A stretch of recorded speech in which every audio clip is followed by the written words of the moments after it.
Hey, all my beautiful noobs, is the #1 noob Gumbo here. I'm so excited about this one, guys. Today we're going to continue our talent tree series, and this time we are tackling the support tree. Editor Pleb, drop the intro, please. Gumbo in the pot, thick steam in the air.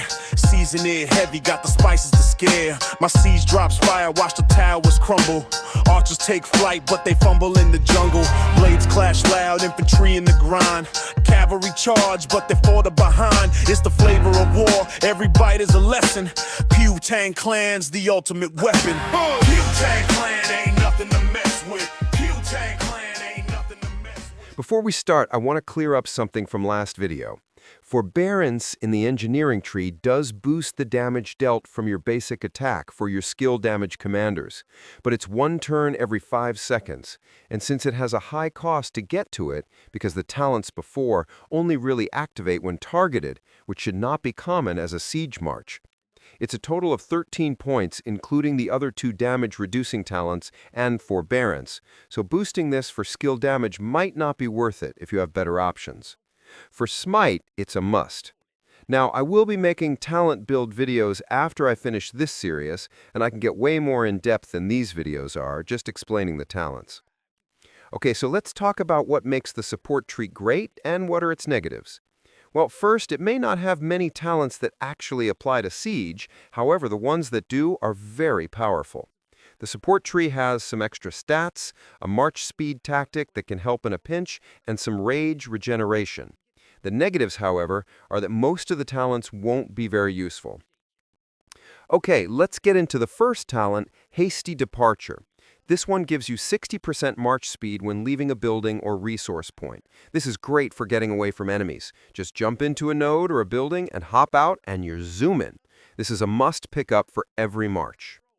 Burning Blood is our next talent, and this is one of the few rage gain talents that works for engineering. Whenever you launch a basic attack, you will gain 9 rage. This brings our rage gain per turn up to 95 per turn before other effects trigger. This alone will reduce your skill cycles by 2 turns.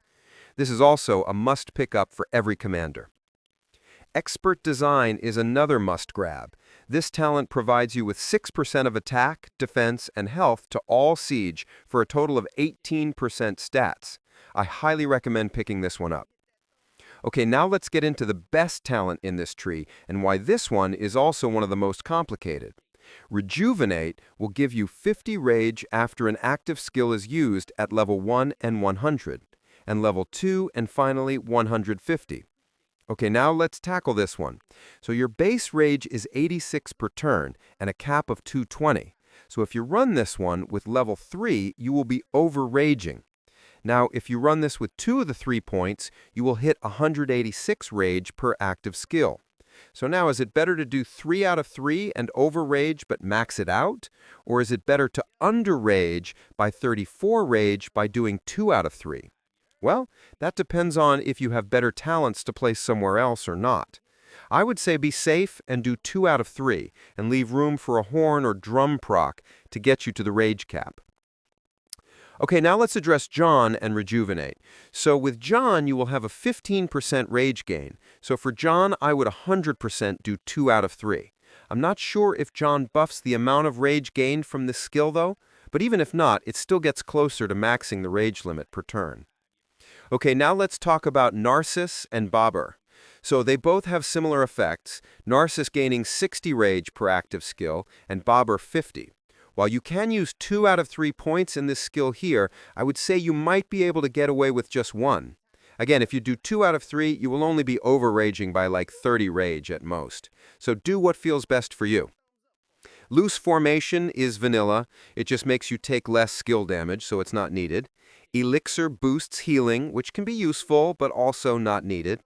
Counterattack gives extra attack after healing, which also not a must. Emergency Protection, this is an interesting talent that reduces skill damage taken after hit with skill damage. Not needed either, sadly.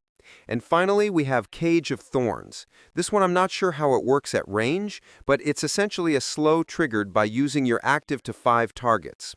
Well, I hope this helps, and thanks for listening. Drop a comment below, and don't forget to like and subscribe. Pleb out.